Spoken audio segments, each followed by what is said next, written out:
जी सज्जनों ते मित्रों ते बेलियो सामने क्योंकि हाल चाल ठीक ठाक हो राजी वाजी से ठीक है। कदी कदाई सियाणे वाली गल सुन के याद आती है और सियाणे वाली गल करनी भी चाहिए है। सियाणे टुरते जाते ज़ाहिर है हुण गां गां फिर आप सियाणे चौंते जाते हैं। गल बहुत बड़ी आ और अगर ये बारे विचार किया जाए सोच की जाए और इत्ते अमल किया जाए गल का मुल उदों ही पैंदा जदों कि अमल किया जाए। और सियाणे कहते आ कि कित्थों लभदा पछौरी दाखां ते किकरां दे बीज बीज के। तो सज्जनों जिद्दां दी करनी वैसी भरनी। अगर असी अज किसी ना अच्छा रवैया अपनावांगे अच्छाई अपनावांगे कल नूं साडे नाल भी अपनाई जाएगी। सियाणे कहंदे हुंदे आ भी जिहड़ी हुंदी आ ना अच्छाई ये भी 7 पुश्तां तक जांदी है, जिहड़ी बुराई है वह भी 7 पुश्तां तक जांदी है।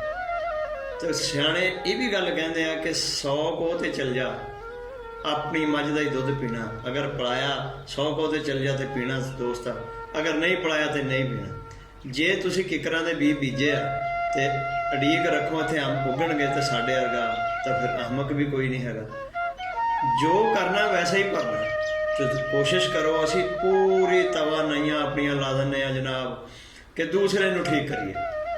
असी अपने नूं क्यों नहीं ठीक करते अपने आप नूं। अगर असी अद्धी तवानाई भी ला दीए ना इस गल ते, अद्धी सोच विचार भी रखीए अपने वास्ते कि अपने आप नूं ठीक करिए।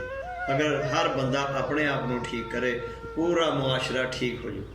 कितना कुछ बनाया होया मुल्कां ने, बारूद बनाता, बंदूकां बनातियां, पिस्टल बनाता, किनू किहदे वास्ते? बंदे नूं बंदा मारन लई टुरिया फिरदा। दसो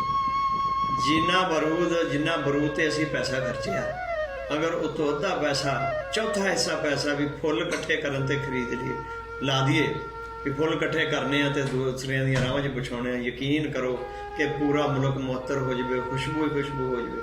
तो दोस्तों इस गल का ख्याल करो। थोड़े अगे बहुत रिक्वेस्ट आ, बेनती आ कि दूसरे नूं ठीक करन दी बजाय अपने आप नूं करो तो फिर ही अंब की जगह अंब। कोशिश करो कि अंब की गुठली बीजीए तो अंब ही उगे। बहुत मेहरबानी, बहुत शुक्रिया। अमल करना है, अमल की गल आ। जे अमल हो गया तो बेड़ा पार आ, जे अमल नहीं किया फिर गल की गल ही रह जाती। बहुत शुक्रिया।